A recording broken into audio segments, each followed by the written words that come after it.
보시는 저 중동 지역이 성서의 배경이 되고 있습니다. 좀 뭐 우리가 TV가 좀 작아서 한계가 좀 있긴 하지만 그 가운데 하늘색 이 부분이 이스라엘이죠. 이스라엘.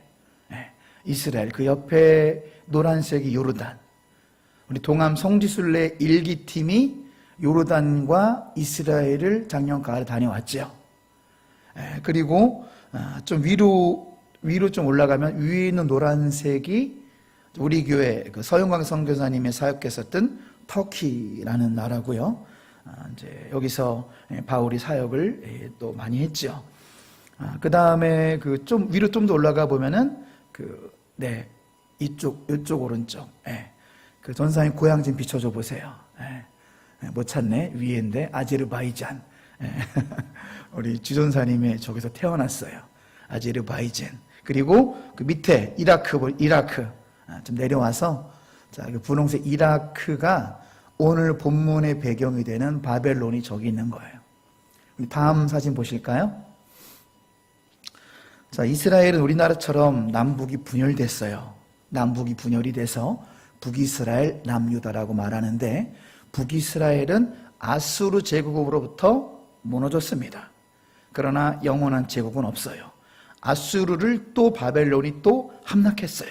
그래서 바벨론이란 제국이 이제 마지막 나온 남유다를 또 이렇게 몰락시키고 남유다에 있는 똑똑한 인재들을 바벨론으로 다 데리고 갔어요. 그래서 오히려 더 철저히 그 나라를 식민지를 무너뜨리는 거죠. 인재를 다 빼내감으로. 근데 첫 번째 인재로 간 사람이 여러분이 잘 아는 다니엘도 10대에 끌려갔고요. 오늘 본문의 이 주인공인 에스겔은 주전 597년. 그러니까 이 남유다라는 나라는 3번 끌려가거든요. 그걸 바벨론 유수라고 그래요. 유수. 끌려가다. 유수. 이 묶인 채 끌려가다. 1차 바벨론 유수는 1차 포로로 끌려가는 것을 말하는 것이고 2차 바벨론 유수. 두 번째로 끌려갈 때 오늘 본문의 주인공인 에스겔이 25 나이로 바벨론으로 끌려갑니다. 자, 지금 이제 바벨론 이쪽 지역이 현재 나라로 하면 이라크이다 라는 거 우리가 좀 배경을 좀 감을 갖고 읽으면 도움이 되실 겁니다. 자, 바벨론에서 사역을 한 2명의 선지자가 있어요. 그래서 각각 이스라엘에 사역한 이런 선지자들, 유다에 사역한 선지자들 등등 많이 있는데 오늘 본문의 배경인 바벨론 사역한 사람은 자, 누구랑 누구가 있다고요? 다니엘과 에스겔이 있는데 다니엘은 어떻게 일을 했냐면 사람마다 받은 은사가 다른 거예요. 다니엘은 탁월한 행정 능력이 있었어요. 근데 자기 출세를 위한 그런 능력이 아니라 하나님의 임재를 드러내고 하나님께 영광을 올려드리는 그런 어떤 신적인 그런 탁월한 행정 능력이 있는 사람이 다니엘이었었고요. 그러나 에스겔은 그런 정부 관료의 지위는 오르지는 못했습니다. 낮은 신분도 있었지만 우리 에스겔은 하나님의 말씀의 대언자로 부르심 받습니다. 오늘 본문이 그런 내용이에요. 파수꾼으로 부르심 받다. 오늘 17절에 있는 것처럼 이 우리 에스겔이 25살 젊은 나이에 끌려가는데 포로의 신분으로 5년이 지난 30살에 하나님께서 파수꾼으로 부르시는 거예요. 그래서 에스겔은 거의 노인이 될 때까지, 다니엘은 더 오래 사역했어요. 다니엘이야말로 거의 죽을 때까지 사역했고 우리 그 에스겔도 20년 넘도록 그 척박한 환경 속에서 정확히 22년 동안 말씀 사역자로 살았다는 것입니다. 그러니까 다 필요한 거예요. 하나님의 나라를 이루기 위해서는 행정가도 필요하고 또 말씀 대언자도 필요한데 다니엘은 행정가로 쓰임 받았고 또 우리 에스겔은 말씀의 대언자로 쓰임 받았다는 것을 우리가 알 수가 있습니다. 자, 우리 구약 성경을 보면은요 17권의 선지서가 나오잖아요. 그렇죠? 대선지서 5권, 소선지서 12권 17권인데 대표 선지자는 16명이에요. 왜 그럴까요? 예레미야가 2번 들어가잖아요. 예레미야와 예레미야애가. 그러니까 17권이지만 대표 선지자는 몇 명이에요? 16명인데 다음 사진 보시면 포로기 이전에 활동했던 선지자들이 더 많이 있지만 저는 대표성을 말씀드리는 것입니다. 대표되는 이 선지자, 포로기 이전에는 16명 있었어요. 16명. 네, 이렇게 쭉 보면 16명이 있었고, 그 다음에 포로기 때, 이제 바벨론 포로로 끌려간 거예요. 포로기 때 활동했던 선지자 2명이 누구라고요? 다니엘과 에스겔. 서로 아는 사이였어요. 바벨론에 있을 때도. 에스겔이 2살 형님입니다. 에스겔이 2살이 많아요. 서로 이렇게 사랑하고 존경하는 그런 관계였다는 것을 성경을 보면 알 수가 있고요. 자, 그리고 이제 포로기 이후에 활동했던 선지자는 학개, 스가랴, 말라기. 이렇게 해서 총 16명의 선지자가 성경의 구약에 나와 있습니다. 자, 정리하면 에스겔서의 핵심 메시지는 3가지예요. 제가 서두에 말씀드렸죠? 핵심 메시지는 심판이라는 거. 그에 걸맞게 첫 번째 메시지는 패역한 이스라엘은 반드시 심판하겠다. 그리고 이스라엘을 놀리고 괴롭히는 주변 나라들도 니들도 심판하겠다. 내가 너희들을 심판의 막대기로 사용하지만 나의 백성 이스라엘 니네가 괴롭혀? 하면서 주변 나라도 심판하겠다. 그러나 참된 회개로 나아가는 자는 천년 왕국의 영원한 성전에서 거하게 될 것이다 라는 것이 그러니까 미래와 회복을 말씀하시면서 에스겔서는 이렇게 결론부에 이르고 있습니다. 여러분, 중요한 것은 무엇입니까? 회개의 진정성입니다. 믿습니까? 회개의 진정성은 저와 여러분의 구원과 직결이 되는 걸 기억하시기 바랍니다. 또 믿음의 진정성이에요. 성경은 적당한 믿음, 세상 한 발, 교회 한 발, 뭐 이렇게 뜨뜻미지근한 것에 대해서 내가 너를 토할 것 같다. 차든지 뜨겁든지 알아. 거기서 차다는 건 나쁘다는 게 아닙니다. 다 그 터키의 배경에서 찬 이 물들, 이렇게 그 찬물이나 뜨거운 물이나 다 유용한 것들을 말하는 것입니다. 어쨌든 하나님을 향한 진정성 있는 믿음이 중요한 거예요. 적당한 믿음이 아니라는 거죠. 진정성, 성경은 지속적으로 그걸 강조해요. 너 진짜로 회개했냐? 너 진짜로 믿느냐? 그러면 미래와 회복을 줄 것이다. 할렐루야. 그렇게 에스겔서 핵심 3가지를 말씀드리며, 자, 오늘 본문 에스겔 3장 16절부터 오늘 범위는 1절 27절까지입니다. 그 말씀을 통해서 이 시간, 이 주일에 우리 오늘 아침에 우리에게 들려주시는 3가지의 주님의 음성을 듣기를 원합니다. 자, 첫 번째는 우리 모두는 파수꾼으로 부르심을 받았다는 사실을 기억하시기 바랍니다. 에스겔만이 아니라 우리 모두가 파수꾼으로 불었다는 사실이에요.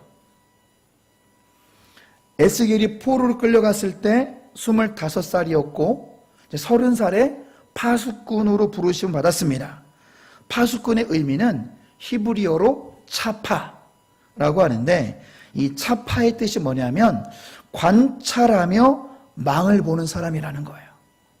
우리 모두가 관찰하며 망을 보는 사람으로서 부르심을 받았다는 사실을 깨달으시기 바랍니다. 영어로 하면 더 와닿아요. 영어로 하면은, 영어 성경 있는 분은 지금 찾아보셔도 좋아요. 영어 성경으로 watchman이 watchman, 보는 사람, 관찰하는 사람. watchman은 또 경비원 이런 뜻도 있는데, 하여튼 watchman은 이렇게 관찰하는 사람이라는 거죠. 다 이렇게 손을 다 눈이 돼가지고 쫙 관찰하는 거죠.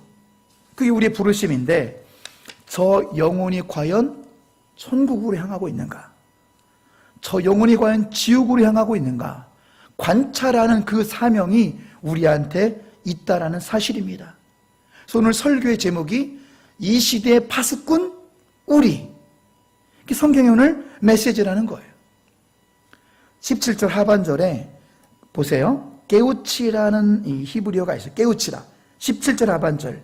이 깨우치라는 것은 차하르, 히브리어로 자하르라는 이 동사인데 이 의미가 정말로 재밌고 중요합니다. 그냥 우리말로 하면은 깨우치라인데 히브리어 원어에 의하면 더 자세히 기록이 되어 있어요.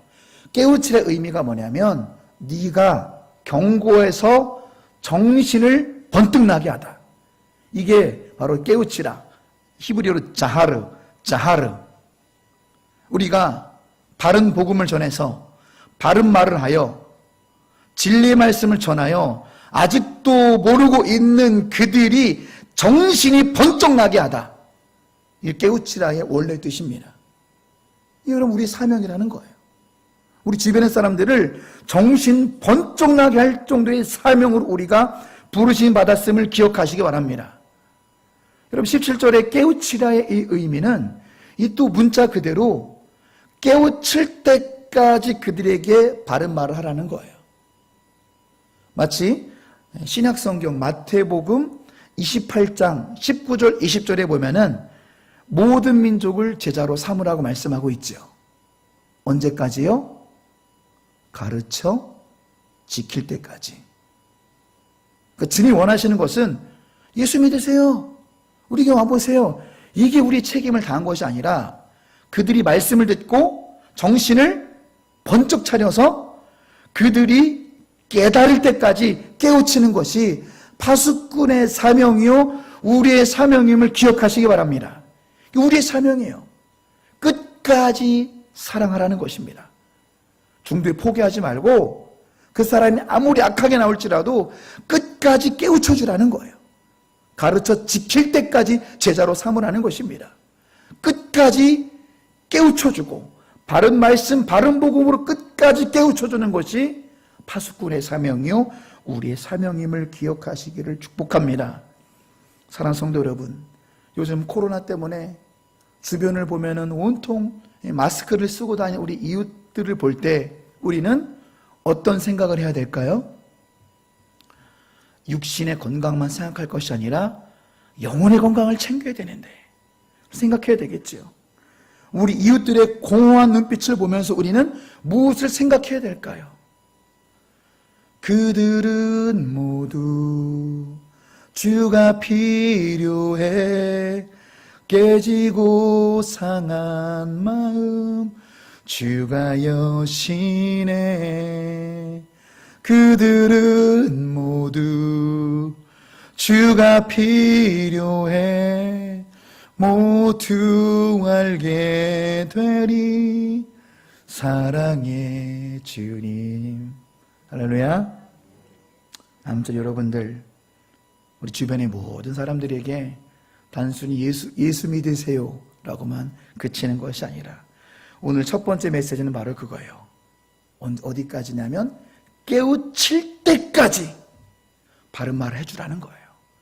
인내하며 기다려주며 굴욕과 수치를 참으며. 이게 그리스도의 사명이에요. 이리때 가운데 보낸 양은 물어 뜯기고 피 흘리는 게 당연한 거예요.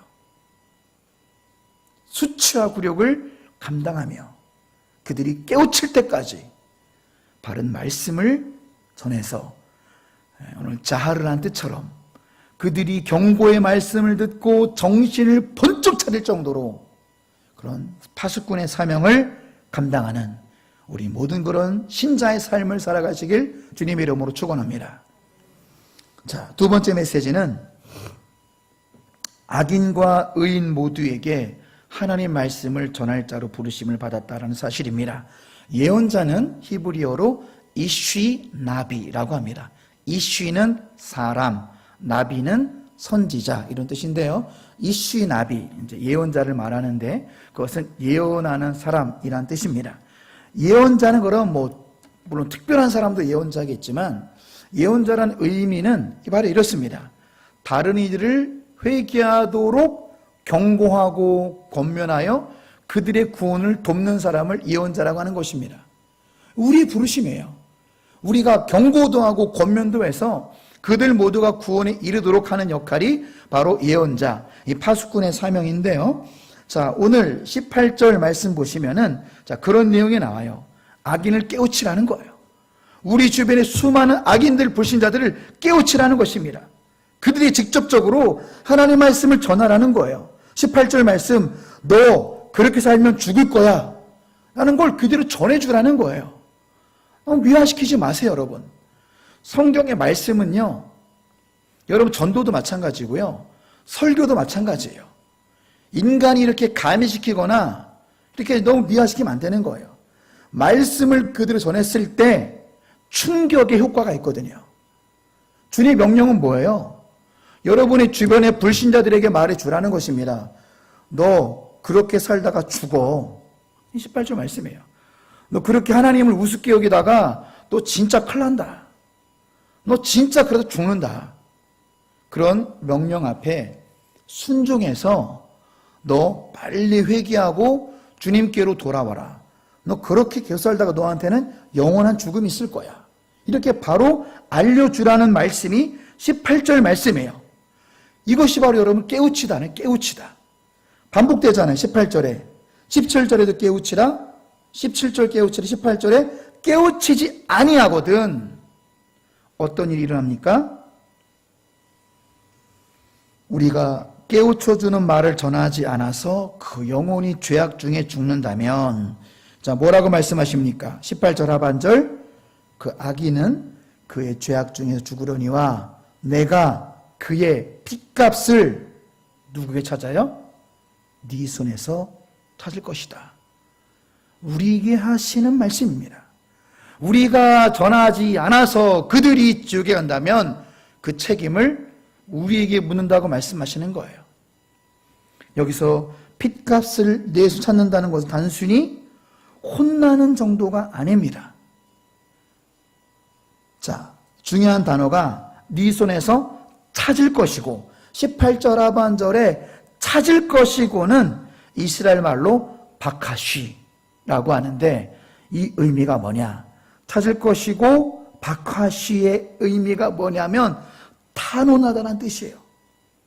탄원하다. 그 사람이 지옥에 간 거 네가 전하지 않은 탓이야. 너 어떡할 거야? 하나님이 우리에게 탄원하신다는 거예요. 네 손에서 내가 그 영혼의 핏값을 내가 너한테 물어볼 거야. 하나님께서 우리에게 탄원하신다는 거예요. 그렇게 깨우치지 않은 책임이 크다라는 것입니다. 사랑하는 성도 여러분, 우리 주변에 너무나 많은 불신자들이 있습니다. 그들은 여전히 죄악의 낙을 즐기며 살고 있지요. 그런데 여러분, 죄라는 것은요, 죄로 끝나는 것이 아니기 때문에 죄의 심각성이 있는 거예요. 18절 중간에 죄악 중에서라는 말이 있죠. 죄악. 이 죄악도 히브리어로 이제 아본이라고 하는데, 이 아본의 의미가 뭐냐면 죽음에 이르는 죄악, 죽음을 불러오는 죄악이라는 뜻입니다. 그러니까 여러분, 죄라는 것은요, 죄로 끝나는 것은 아무것도 없습니다. 모든 죄는 죄로 끝나는 것이 아니라 모든 죄는 죽음을 불러일으킵니다. 여러분, 이게 죄의 특성이에요. 18절에 죄악 중에서 죽는다.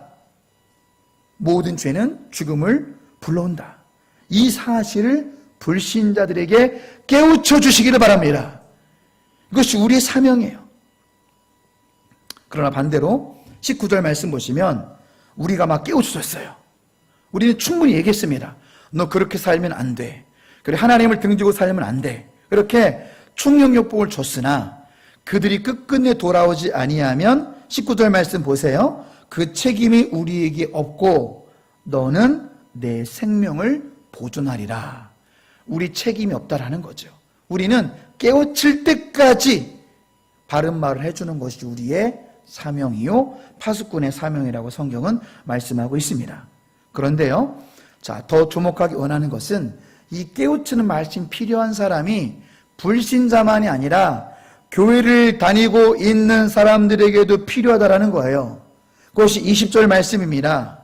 악인뿐 아니라 의인의 변질을 볼 때도 우리는 바른 복음을 전해야만 한다는 것입니다. 믿는 사람들이 공의롭게 행동하지 못할 때도 그들을 깨우치라는 거예요. 흔들리는 사람들, 믿음이 흔들리는 사람들에게도 경고의 말씀으로 정신이 번뜩 날 정도로 바른 복음으로 바로 잡아줘야만 한다는 것입니다. 21절 말씀 보세요. 흔들리는 신자들, 흔들리는 교인들을 깨우쳐 범죄하지 않게 해야만, 그래야 네가 정령 살리라. 21절 보세요. 정령 살리라. 교회 밖에 있는 사람이건 교회 안에 있는 사람이건 바로 잡아주고 깨우쳐주는 사명을 감당해야 우리가 정령 살고 우리 영혼이 보존된다라고 말씀하고 있습니다. 내 영혼을 보존하리라, 이 의미를 한자로 좀 표현을 하면은 약속의 땅으로의 종말론적인 복귀라고 말씀드릴 수가 있는데요. 관련된 말씀을 좀 화면 보시고 읽어보실까요? 에스겔서 20장 38절 같이 한번 읽어보실까요? 너희 가운데에서 반역하는 자와 내게 범죄하는 자를 모두 제하여 버릴지라. 그들은 머물러 살던 땅에서는 나오게 하여도 이스라엘 땅에는 들어가지 못하게 하리니 너희가 나는 여호와인 줄 알리라. 두 가지를 말씀하고 있는 거예요. 무슨 말씀입니까? 약속의 땅으로 복귀하는 사람이 있고 약속의 땅으로 복귀하지 못할 사람들이 있다라는 거예요. 18절 말씀에 보면은 대조하는 말씀이 나오는데 18절 말씀을 봐도 너는 꼭 죽으리라. 밑줄 한번 쳐보세요. 18절 중간쯤에 너는 꼭 죽으리라. 빨간 펜 밑줄 쫙 치시고요. 자, 대조되는 말씀이 21절에 있어요. 21절에 정령 살리니에 밑줄 쫙 치세요. 두 부류의 신자가 있다라는 거예요. 헛된 믿음, 진정성 없는 믿음, 깨우쳐 주지 않는 신자들, 이런 사람들 모두도 너는 꼭 죽으리라. 여러분, 이것은 영원한 죽음을 말하는 것입니다. 그리고 21절에 정령 살리니 너도 내 영혼을 보존하리라. 이것은 영생을 말하는 것입니다. 그러니까 반드시 죽을 사람들이 있고 반드시 살 사람들이 있다라는 것입니다. 누가 반드시 죽습니까? 악인들과 흔들리는 신자들과 그들을 바라보고도 깨우치지 않는 그리스도인들, 영원히 죽는다고 성경은 말씀하고 있어요. 반대로 누가 정령 사는 사람들입니까? 누가 영원히 사는 사람들입니까? 의인을 깨우치는 사람들, 악인을 깨우치는 사람들, 신자건 불신자건 악인이건 의인이건 모든 사람들에게 내가 마땅히 전해야 할, 그들 모두가 정신이 번뜩 나게 할 정도로 바른 말씀을 전하는 파수꾼의 사명을 감당하는 자들이 정령 산다라고 성경은 말씀하고 있습니다. 적당히 믿고 적당히 불순종하고 그런 회색 지대의 사람들을 구원받았다고 성경은 말씀한 적이 없다라는 사실입니다. 한자로 써서 약속의 땅으로의 종말론적인 복귀. 누가 천국에 들어갑니까? 끝까지 깨우쳐주는 사명, 악인이건 의인이건 깨우쳐주는 파수꾼의 사명을 감당하는, 하나님 말씀을 전할 자의 사명을 온전히 감당하시는 동암의 모든 가족들이 되시기를 주님의 이름으로 축원합니다. 자, 세 번째 주님의 음성은 우리 모두는 꾸짖는 말씀 앞에 들을 자로 부르심을 받았다는 사실입니다. 들을 자, 전할 자의 사명도 있지만 우리 모두에게는 들을 자의 사명이 있다라는 거예요. 순종이 얼마나 중요한지 그것을 강조하는 말씀인데요. 자, 오늘 본문 먼저 22절, 25절을 읽진 않았지만 우리가 이 파수꾼의 사명을 감당하면은 어려움들이 있을 것이다. 실제로 에스겔이 주변 사람들한테 꽁꽁 묶일 정도, 이건 상징적인 뜻이거든요. 그만큼 핍박을 받는다는 거예요. 우리가 지금 가택연금처럼 자가격리하는 것처럼 집에서만 꽁꽁 묶여서 복음을 전할 때 굉장히 방해 세력이 많을 것이다. 우리가 영혼을 구원하면 구원할수록 사탄의 방해가 기승을 부릴 것이다. 이것을 에스겔에게 하나님께서 알려주시는 거예요.